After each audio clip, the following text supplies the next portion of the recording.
very interesting about the tabla is that not only are you dealing with rhythm, of course, but with these drums, there is also an aspect of melody that's involved. The right-hand tabla, or the treble tabla, which is called the dion, or actually in some respects it's called the tabla itself, just the right-hand drum.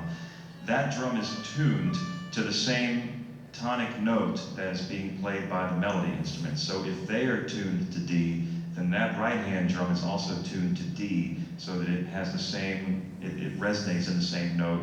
And between that drum being tuned to the same note that the rag is being played in, the left-hand drum can, as I described, can be bent and the notes can change so that it is possible for the left hand to mimic certain types of melody on the left-hand drum. So that's another interesting thing about the tabla, is that you can also have a melodic aspect to the drumming as opposed to strictly rhythm. Yeah.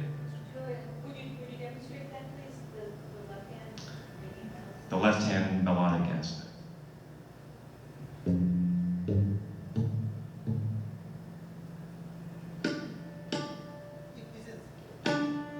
That's D.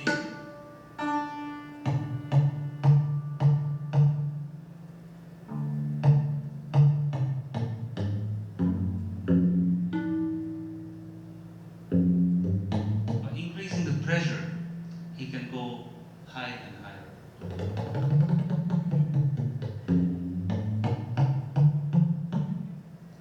Yeah. When you are in the improvisation, but really playing, the music is happening, you're not counting. Do you actually feel it? Do you know where the one is? It's both a mix. The feeling, No, where the one is. When you try to Keep track of in other words, you're not counting one when you provide it. no, we're not, no. You naturally know where that one is. Yeah. About, right? We also kind of, there are two kinds of improvising. One is very much mathematical, and the other is the feeling that you're talking about. So from here to here, if it is 16, so we know approximately, okay, this is 16. From there, that's 32. So as we are going, we have the feeling of whatever cycle that we are doing, and that feeling just through years of practice, it comes naturally. So both a mixture of mathematics as well as feeling the time cycle. I play guitar, and I play guitar, and I get that feeling in my guitar. I know where the one is. Exactly. But when it comes to sitar, I say, when I'm jamming with sitar, I can't find the one yet. I can't tell you actually, but, I'm starting to feel now where I can do it right around the one. Lovely. I'm starting to feel that one, so I can actually try. He's learned Yes. from me. He did say that, yes, lovely. Yes, I did. Yes, please. Yeah, speaking of the one, I mean, is there ever a note or a sound that he makes that is definitely one? Each sound that he is producing, we know which beat it is on. Okay, so that when you, if you're Yes. convinced, you will know. Yeah, and always also a lot of accents that we do, and one being the main beat. There is a downward accent on one. Sometimes he plays soft, but in our mind we have the cycle going, and the music dictates in such a way that at a certain point he understands that he has to also come up louder, and we just go together. Can you please now demonstrate how you go Yeah, there's something else that can be said about these last two questions. Although it is true that it is very clear when Biplab will reach the one, he will hit the drums in such a way to where that's very evident that it has now begun a new cycle on the one. At the same time, the other musicians don't want to rely on that, so they have to be strong enough in keeping the count on their own. And the way that happens is through an awful lot of practice in counting and to a point where you work with many different rhythmic cycles. It could be 13, 12, it could be 7-beat cycle, Rupak, it could be jop tall and 10 beats, whatever. There's many different cycles that are used. And one of the practices that's involved in the discipline of learning to perform this type of classical music in India, one of the practices that the musicians have to master is learning how to internalize this counting so that it doesn't strictly become a conscious mental thing, because you can't think about where you are in the count while you're improvising, see, as this gentleman was asking. Instead, it has to just become such an internal process to where your body just knows, okay, this is 12 beats, now we go back to 1, and you just know it because you spent enough time practicing, improvising many different melodies, many different forms in that cycle, so you know how to keep that count in one side of your thinking while the other side of your thinking is not aware of it. I just found out, I missed the one, I wait till the next cycle. It's just not the counting. That's one aspect of how you internalize. But the whole music requires that as a person you need to internalize. Because, you know, I mean, we've had a rough day, we have had a wonderful day, whatever. But the minute we are with the music, everything has to shut down. And you have to go within yourself to be able to get the music. So melodically, much before the rhythm starts, we need to internalize ourselves. Can you just tell that story what your Guruji Ravi Shankar told, that his guru told about this tunnel?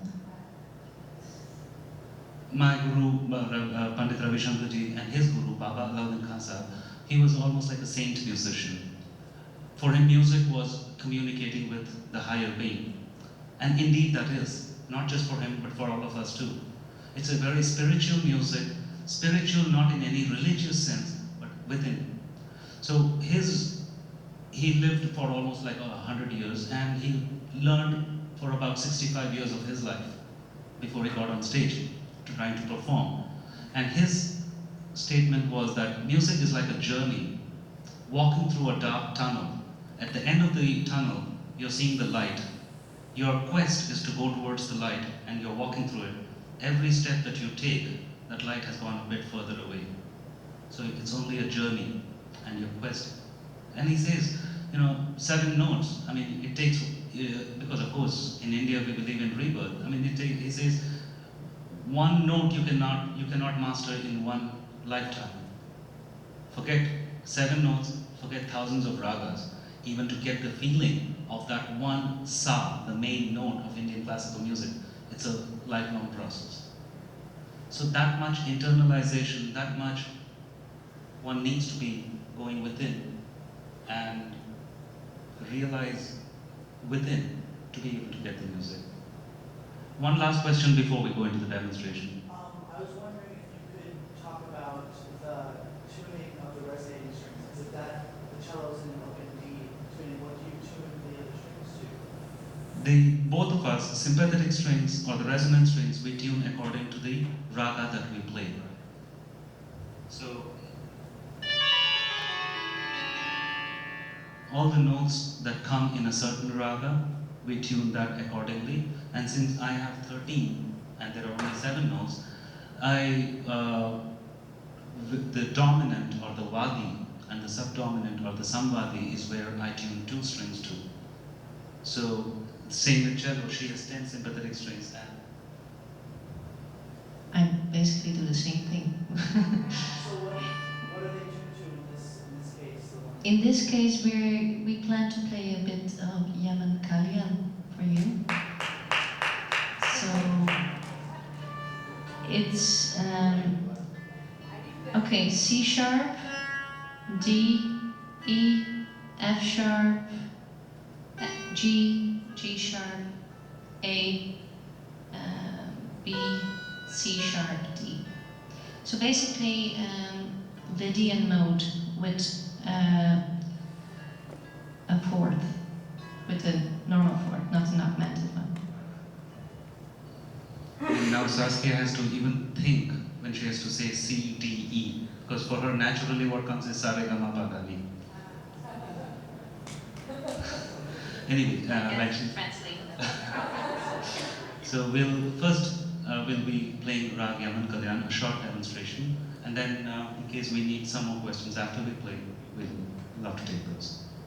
Right. 8:30 we need to finish. Yes, I have a watch in front of me. It's 25.